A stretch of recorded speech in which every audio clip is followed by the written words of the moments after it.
These two interactions were some of the most unprofessional stops I have witnessed. The first one is suspicion from the airline tickets on the luggage, and the second one I have seen go both ways with public opinion. Leave a comment with your opinion. I am interested in any input on both stops.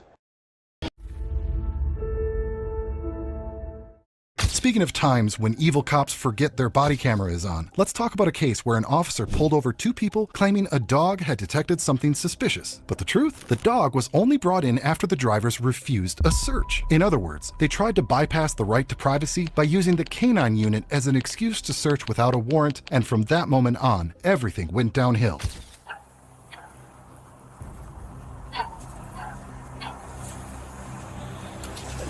Hey, brother. Yes, sir. Hey, I'm Officer Hagel, Murfreesboro Police Department, okay? Just a little thing about your plate, dog. Your plate back here is about to fall off. Yes, sir. Okay. I gotta get back home and take it. I got you. Where's home at?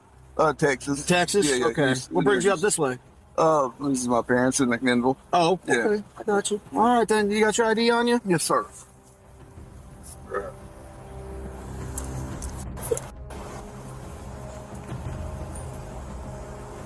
You got fly up here? Oh, sorry? No, Yeah. we drove. Oh, is that just old luggage then? What's that? No, that's our luggage. That's luggage we brought with us. Okay. Yeah. All right. Just the old flight tag then? Oh, yeah. She keeps her flight tags on her bag. Probably got something from Disney World on there. Disney somewhere. World, yeah. Yeah. Gotcha. Who is this to you? Oh, that's my daughter. Your daughter? Bella. All right. Cool. You got insurance on the car? Yes, sir. All right. Can you grab that for me and the registration, please? Somewhere. I don't even know where the interest rate secret's in there. Now that this is maybe an old card, but Old card. Okay. How old is old? You know what I mean? it's the same company, same what does it say on there? Car's not that old, so Yeah. Gotcha. where's the other one there, Bell? See what I think that is. So, yeah. It all started when the driver was pulled over for a loose license plate. This was a minor traffic issue, but it quickly became clear the officer wanted more. Instead of giving a warning and moving on, he asked for documents and used polite conversation to gather extra information. This kind of behavior doesn't reflect concern for the law. It shows a clear attempt to dig for something. So, Yep, that's good. That'll work. okay. Nope, I lied. But it's close enough. Yeah. It's February. It's like no insurance company. Yeah. My wife hands me those, and Here's the oldest one back. How are the one, at least not in English, but how long you guys been up here? we've been since Sunday. Sunday? That week. We left Monday last week and got here on Tuesday. Yeah. Okay. How long of a drive is that? It's about 800 miles. 800 It miles? depends on which way you go. Yeah. You go through Louisiana, it's a little, I think it's actually longer that way, but it's faster. Right. Yeah. Okay. All right. No guns, bombs, grenades in the car, nothing like that? I have a shotgun in the back, but it doesn't have anything in it. In the back? I'm bringing it back from my parents' house. Yeah. In the trunk or in the backpack? In the trunk. In Okay. the trunk, yes, sir. All right. Yeah, it's just an old school one or something? Yeah, it's when I had when I was a kid. Oh, yeah. My parents bought me like I was probably 10 years old when they bought it. Yeah. What kind is it? It's a 20 gauge. It's we looked it up before. It's a Harrington and Richardson. Okay. So The conversation continued. Even though there was clearly no reason to keep the driver any longer, the officer started asking about a rifle in the trunk, even though owning a legal firearm isn't a crime in either Texas or Tennessee. It was obvious he was trying to provoke a reason for a search, despite everything up to that point being completely lawful and calm. But just wait, what they did next takes this to a whole new level. little sheep done and Yeah. dad bought me. I got you. How long have you lived in Texas? I've lived in Texas since 2012. Oh, why'd you move out? We were in Los Angeles, and my wife got a job in. When she moved out here, she was pharmaceutical, and she had this half the country, everything from Texas Yeah. east. Oh, okay. I got you. How'd you guys, now, your life story seems kind of wild. How'd you end up in L.A.?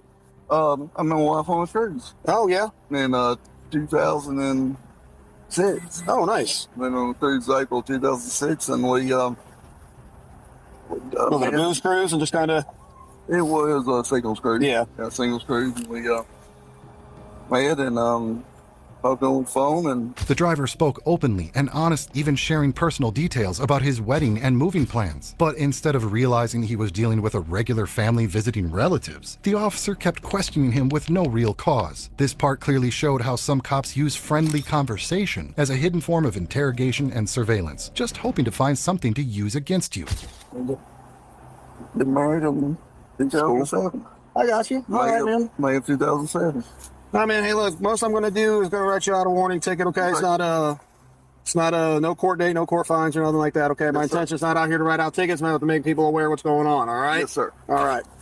Tell her to put her seatbelt on when we're riding too. The officer finally said he would just issue a warning, but that didn't stop his suspicion. Even after admitting there was no need for a citation, he kept doubting the story about their luggage, the child, and how long they planned to stay. Apparently, having just one bag somehow meant they were lying. Some things only make sense in a cop's imagination. Obviously, 554110, right? You got to be securely fastened. Yep. They're coming from McMinnville.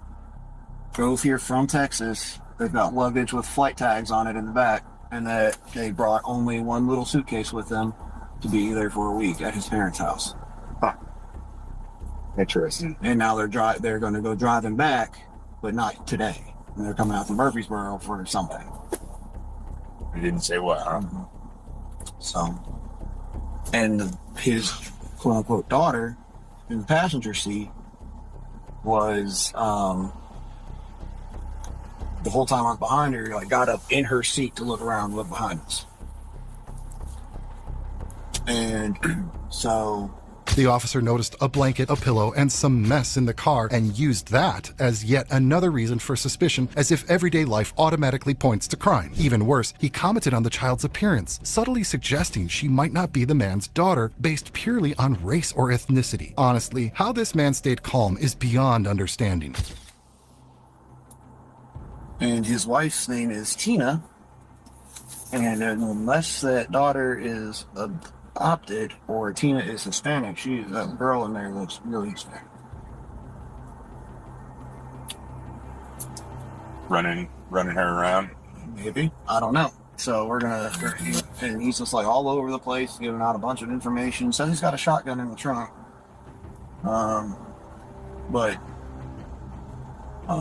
So that his parents, something from his parents from.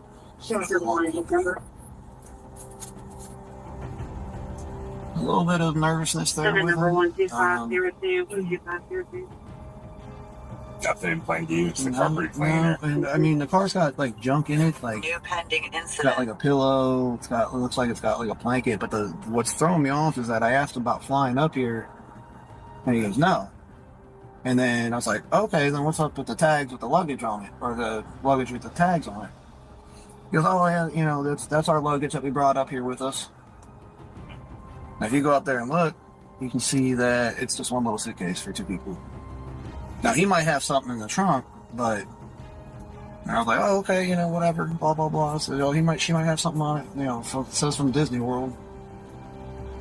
But Now, the officer commented on how the child looked at him from the car, as if that were some kind of suspicious behavior. A child turning to look at a police officer means absolutely nothing, but he used it as yet another indicator that something was wrong. This moment showed just how easily some officers turn ordinary, innocent actions into excuses for excessive scrutiny. Cameron, hey, come back here with me real quick.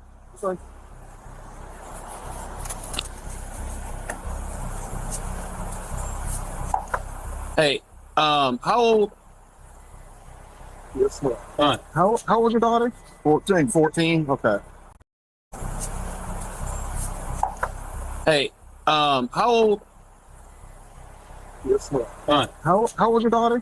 14. 14. Okay. First time being up in Tennessee? Yes. Okay. My daughter knows she's been here several times. Oh, okay. I got it. This is the first time back in how long? Year. A year. Okay. You come up here yearly? No. Gotcha. That's what I'm talking about. The plates kind of Yeah. dangling, right? Yeah. Okay, so that's what we gotta do. Okay. And where is it? Katy? Is that where you live at? Katy, Texas? Yes, sir. Yeah. Okay. Where's that at compared to Houston? 'Cause I see the Houston stuff.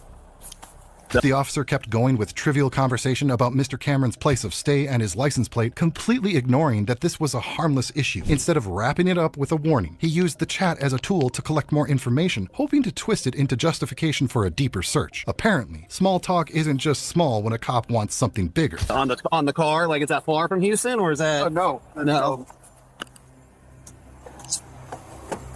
I don't know, dude. I don't know shit about Texas. Okay, like, I've never been down there. I've never. Also, he's got probably one of the most unique ways of spelling the last name, like Jimi Hendrix. Yes, sir. Yeah. All right. Hey, so, part of what me and also Barbie up there do, okay, we look for guns, drugs, jobs, okay? We're not out here doing, traffic enforcement for our health. You said you got that old shotgun in there, okay? Any other weapons in that vehicle? No. No drugs? No. No. $15,000 worth of, I got 100, less than probably $200. Okay.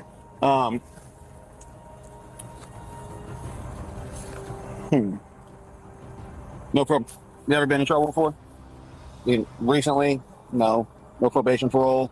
I ticket in years. Yeah, you're not wanted for murder out of California or something like that? No. Okay. Would you have an issue with me searching your car? I would, but you can. I mean, that's what, look, it's going to be a yes or no question, okay? Finally, after all the small talk, the officer revealed his true motive. It wasn't about a traffic stop at all, but a drug search. He began asking questions about weapons, cash, and past criminal records, even though Cameron had no record and clearly stated he had no drugs. The officer asked to search the car without cause. When Cameron refused, that refusal was treated as suspicious. Okay. If you don't want me to, cool. If not, or if you do, cool. And we'll get you out of here. That's not going to change my decision on doing anything anyways. I told you from the beginning it's going to be a warning ticket, right? I'm not going to get my feelings hurt and write you out a real ticket because you denied me consent to search your car. I mean,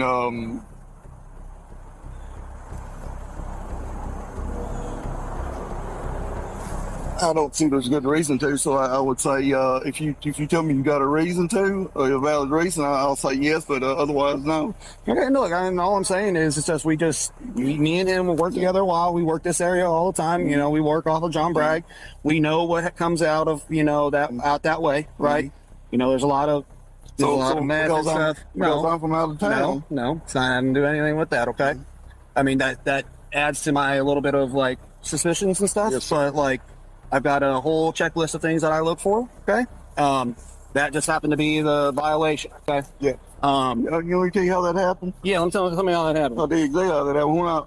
It's a new car. Yeah, new car. Okay. So I'm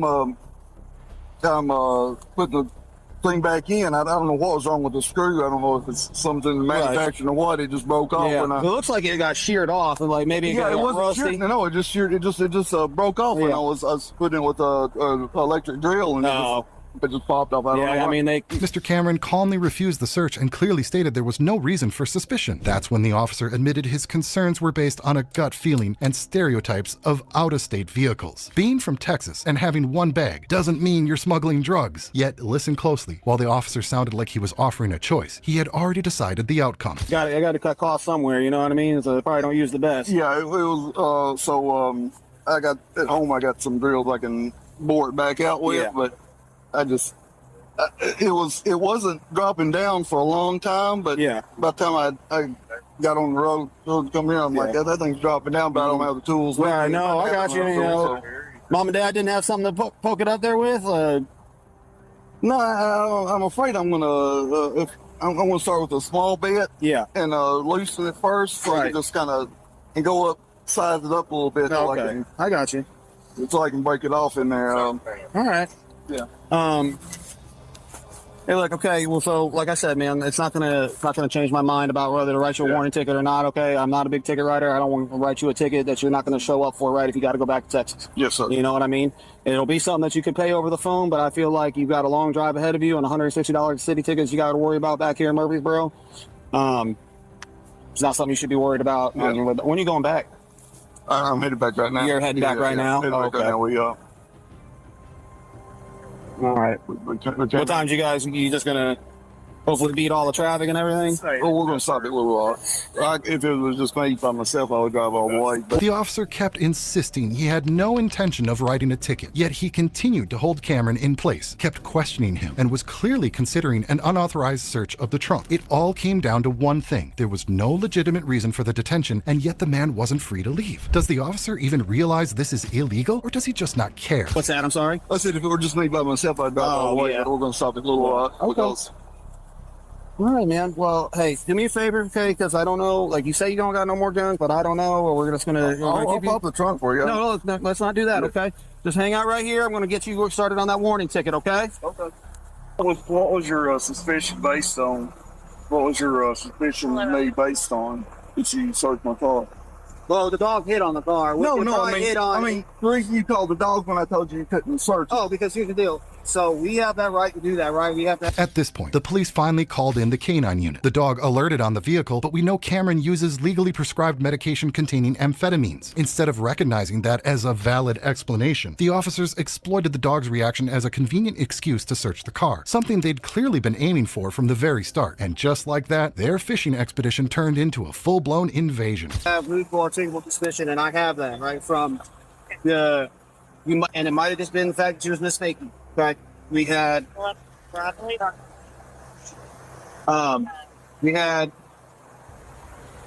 what I could see in the vehicle at the time, right, with small little bag, right, for a two-person team to be up here, or two-person units to be up here, one little bag like that for a whole week's worth of stuff, doesn't make sense to me.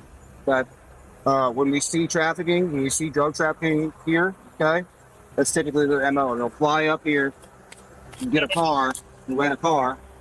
So I didn't run your tag until I already got you stopped, right? So for all I know, that's a rental car.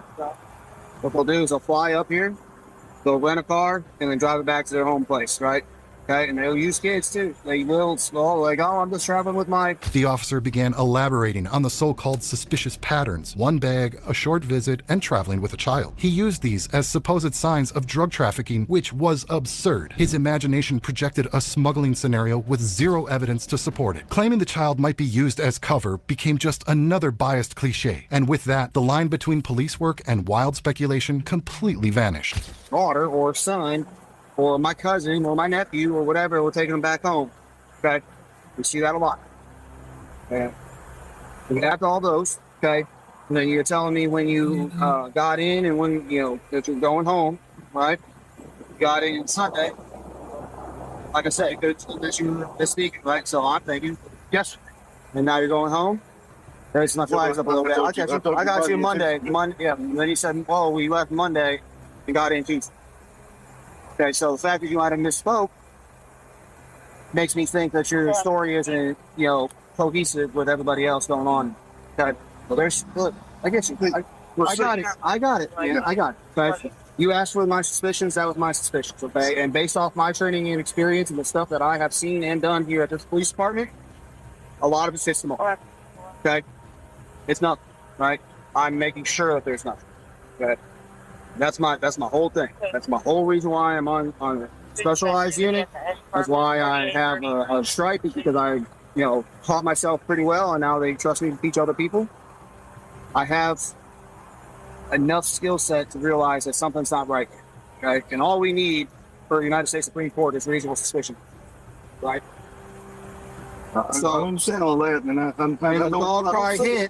The case kept unfolding as the officer tried to analyze a minor inconsistency in the travel timeline, treating it as a sign of deception. Even though the differences were trivial, he used them to justify suspicion. Rather than relying on facts, he leaned on his intuition and experience, which isn't a legal basis for a search, but a dangerous practice in disguise. What kind of amphetamine you got at prescription? You know what I mean? I told you about that. Yeah. So that's probably what the dog hit on, because the dog's trained on methamphetamine, right? Amphetamine is amphetamine no matter how you slice it. Okay? You can cut it depending on what you're cutting it with and everything, all that other stuff. It's still amphetamine. Okay? Just like Adderall is just basically meth. And you said, man, with ADHD, it's spoke, as you said. Yeah, and that could happen, right? But all I know is that I don't know you from anybody. Okay? I don't know her from anybody. Right? For all I know, you're the kingpin down in Katy, Texas. You know, I'm from out of town. No, that's part of it. That's not all of it. That's part of it. Okay, we see tags from Ohio, we see tags from Vermont, we see tags from all this other stuff. California, we see it all. A lot of California tags out here. Right, and they're all rentals. 90% of them are rentals. Okay, and you see a lot of drug trafficking too. Right. You can look it up just not too long ago, a couple months ago, that I was a part of an event where we pulled 20 kilos. The officer openly admitted he had already planned to call the dog regardless of whether he got consent. That proved that refusing the search made no difference. The search was going to happen no matter what. He used indicators so vague and generic that nearly any vehicle could be labeled as suspicious. This was a direct violation of the Fourth Amendment. Methamphetamine out of the car. If I got insurance on the car, it wouldn't be. If I got an insurance card, it wouldn't be around. What? I got an Right. insurance. I don't know that until I'm already up. Right. I'm already talking. Okay. You know what I mean? I don't. This all I happened saw you. before. I saw you coming down John Bragg But those guys didn't get called in to pull out because I had all this right. because I told you you couldn't search my car. Right. That's what Because I asked for consent first, but I still had my reasonable suspicion to call for the dog if I needed. But when you called for the dog, you didn't have a reasonable suspicion anymore because you had my. For a rental, no, not for a rental, no. But there's other indicators. I told you all the other.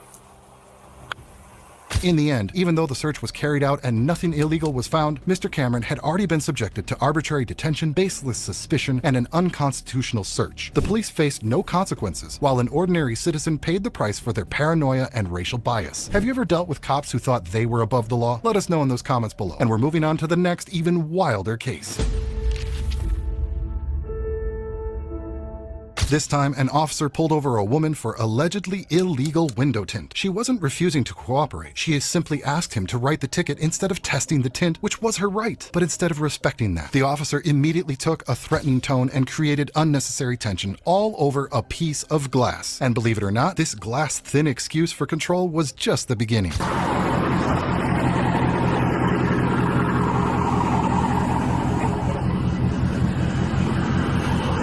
Hey, how y'all doing? Officer Code QPD, do you have your driver's license? What happened? Well, Yeah. your What tent is illegal, so I want to test it and let you know for sure. Oh, well, I'm not letting you test it, so you can write it. You can write it. Okay. So you're not going to let me test your tent? No, sir, you can go ahead and write the ticket. I'm not sure if I have it, and I don't just want to be fumbling around in it. But I do have my own registration and everything. You don't have your driver's license with you? I'm not sure. Where y'all headed? I was going to get my baby sister. Okay. I mean, I got to get rid of this car. It's a car. It's always a problem. They always think I'm a male. I'm not. The woman called her father to explain what was happening. He confirmed that she didn't have to agree with the tint test, but the officer responded by threatening her with arrest if she didn't roll up the window. A completely disproportionate reaction. Instead of informing her of her rights, he tried to force compliance through intimidation. Apparently, asking a parent for advice is now treated like resisting arrest. Here you go, actually. A male. I'm going to have to test your tent. I mean, I'd rather do that than have to take it further than that. So, if you just roll it up a Okay, yes, little. sir. Let me call my daddy. Once everyone gets overhead, we'll go through this breaking up fence. Okay. What are you calling him for? Property. You can write the ticket. No, I have to test it to know where it's at. Daddy, I done got pulled over. And here's all the way black. Daddy, I just got pulled over. This officer literally waited. He literally went in a neighborhood to pull, like he went in a There's neighborhood nothing waiting for me to against I pull can't out do so that that. he could jump That's behind fine. me. Please. Now he's talking about my team, but I told him I don't want him to test my team. Just write the ticket. Sir, if she doesn't let me test it, she'll go to jail. This is ridiculous. I'm just... He said if I don't let him test my tent, then I'm going to jail. Yeah. But this man is literally targeting me. He literally purposely drove through a neighborhood. As the situation escalated, the officer demanded that the window be rolled up so he could test the tint. The woman expressed discomfort and simply asked to be issued a ticket, but the officer stubbornly refused to compromise and began using the term non-compliance as grounds for possible detention, even though that had no legal basis. And from here, the misuse of authority only got bolder. That's what I thought. I know you can't go to jail for it. Right now, she's resisting this investigation. So if she can't roll the window up... You can't. Sir, What? You don't have to cooperate. Daddy, can Excuse you me? please come here? okay, you have Where to... you at? You have to I'm at the cooperate. same store where I just got a put me at. This man got me at the same spot where I just got a I'm really not trying to do this today. Yes, sir. Ask him is that an order. Yes, it's an order. It's a lawful order for you to roll your window up a little bit so I can test it. I'm not trying to do But what if she don't want to let you test it? Then She can't take her to jail, then correct? she'll be resisting the whole investigation. Not resisting. That's not resisting. Yes, it is. Yes, it is, because you're not allowing me to do my job. Okay, listen, she don't have to help you do your job. Yes, she does. She don't have to help you investigate. Okay, take her to jail. I'm not gonna a just sue lawsuit. y'all. The woman's father tried to intervene, but the officer told him she had to assist with the investigation. That was false. Citizens aren't required to actively participate in a search without a warrant. The police twisted the law to justify their authority, ignoring her right to remain silent and her right to limited consent. And once that line crossed, the truth doesn't stand a chance. Do your job then. It's not a lawsuit. Do your job and we gonna see. Can I talk to you and not him, please? He said he want to talk to me and not you, but I don't feel the need to talk to him because It don't matter. You don't have to let you her waited for me to pull out of that neighborhood doesn't to get matter. behind None me, of that sir. matters. You literally did that. Ma'am, if you just roll your window up a little bit, I'm going to test it, and then I'll let you know where it's You at. don't have to cooperate. Can you just write me the ticket, sir, and we can do it like that? I need to know where it's at. and write the ticket. He can't write you a ticket if he can't test it. Exactly. So now you're That's making why my he wants job you to let him impossible. test it. He can't write a ticket. He don't want you to test it. That's the definition of resisting. So if you can just roll it up a little bit, I'll test it and let you know. Resist. If it's illegal, it's illegal. If it's good, I'm going to let you go. If it's illegal, I was thinking about just giving you a warning. You're making it really difficult, man. Call the sergeant. Tell him to call the sergeant. Tell him to call the sergeant. I'm heading over there. Tell him to call the sergeant. Okay. Right there to on I'm heading over there. This Seven store four right seven here on dispatch. Spring Hill in Springstead. Yeah, I know where you're at. I'm right here to you because on. And you got a long way. Huh? You got a long way? 747. It don't matter. You tell him to call the sergeant. The driver's requesting a sergeant. They're being uncooperative with the Calling the sergeant right now. Okay, yeah, because you don't got to roll your window. I don't know what he's talking about. You don't got to help him with his investigation. It's like if you see somebody shoot somebody, you don't got to tell him you see that. The woman grew visibly upset, feeling targeted and profiled. She explained that she had been stopped multiple times because of her car and felt like she was being singled out. Instead of acknowledging her concern, the officer doubled down on control, using threatening language instead of empathy. And rather than de-escalating, he called for backup. That you went in there trying to look Yeah, for water. wrong with him. They literally targeted me that day. He turned into a neighborhood and waited for me to pull out. 747. We are right down the road. You just left. And this man literally waited until I pulled out and then jumped behind me. And then yesterday I was followed twice by 2 police officers. Like, they keep bothering me because of this car. I am not a dope boy. I work for everything I that didn't I say have. you were a sir. dope boy. I'm I'm so sorry stopping that you it's for a your nigga attempt. car, but I'm not. Grove Northwest, Grove Northwest. Now, didn't I tell you? Didn't I tell you too? So just wait on the sergeant. We need to go. 201. All right. I'll be going to contact. I told you, bro. It's the car. They swear they gonna have a dope boy when I roll the window down. 747-201. Our driver's requesting a sergeant to the stop. Dispatch, I'm being around. Spring Saxon, Spring Hill's the final. So when your tent is dark and an officer's telling you to roll the window up so that they can test it and tell you where it's at, and you refuse to do that, you're refusing to do something quite often. So units working up Okay? So we'll just wait on the supervisor to get here. Yes, sir. A supervising officer arrived and added even more pressure, pointing out that the woman worked in the correction system and that an arrest could ruin her career. Instead of calming the situation, he used fear as leverage. This behavior was manipulative and inappropriate, especially towards someone who clearly understood legal procedures. Apparently, protect and serve now includes career threats as a negotiation tactic.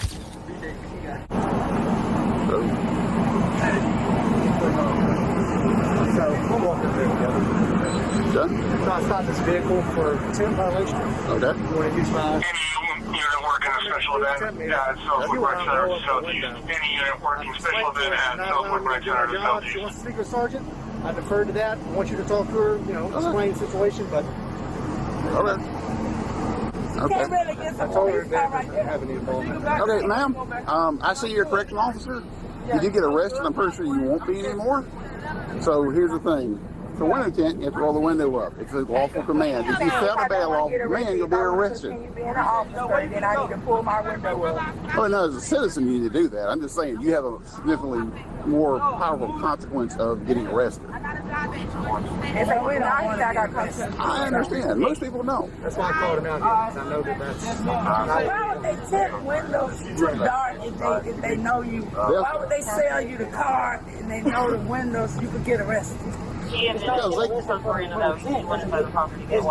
for resistance. You're not complying. Well, don't I have a right also, right? I have a right to not permanent myself, right? Yes or no? Not what? I plead the fifth. I don't want to get my tents tested. That's right? not an option. By driving, you forfeit certain rights. You can't say, we pull you over for a traffic offense. The woman tried to maintain her dignity, invoking her right not to incriminate herself. In response, the officers claimed that driving is automatic consent to any inspection, a blatant misrepresentation of the law. A driver's rights don't disappear the moment they get behind the wheel, and the officers knew that. Some cops count on you not knowing your rights so they can pretend you don't have any. Let's say you're speeding.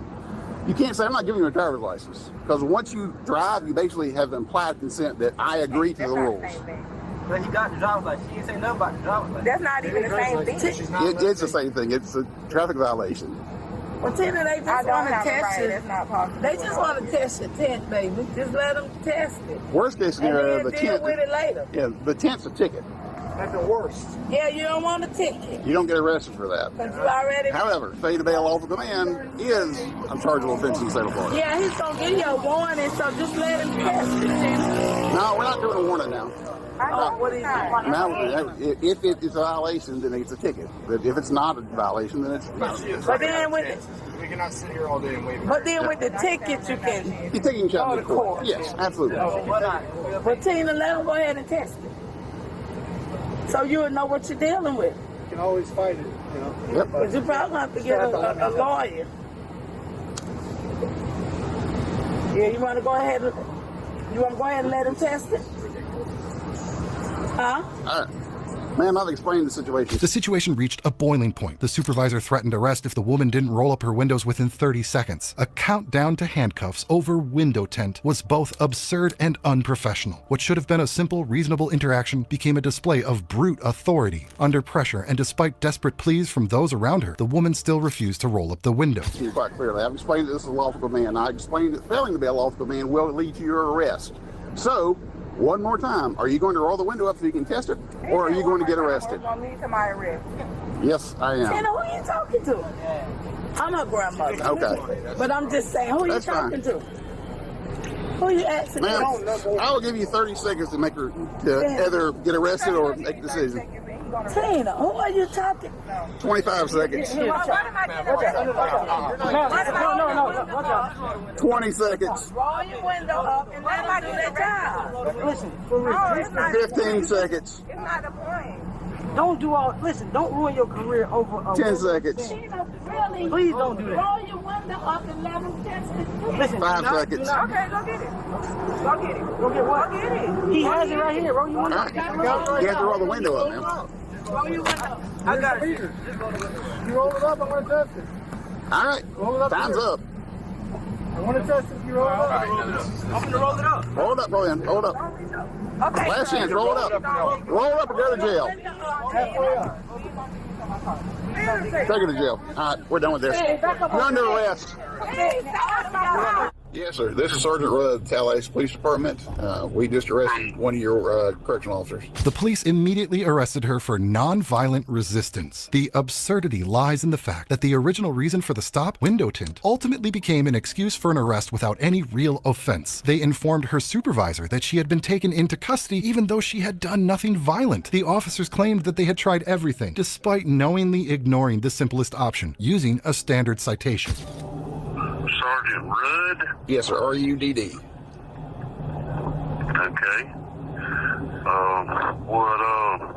Y'all pressing charges on her?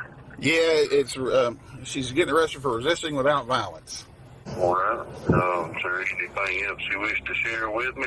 I'll gladly tell you exactly what happened. She got pulled over for a window tint violation, and she wouldn't roll her window up so we could test it.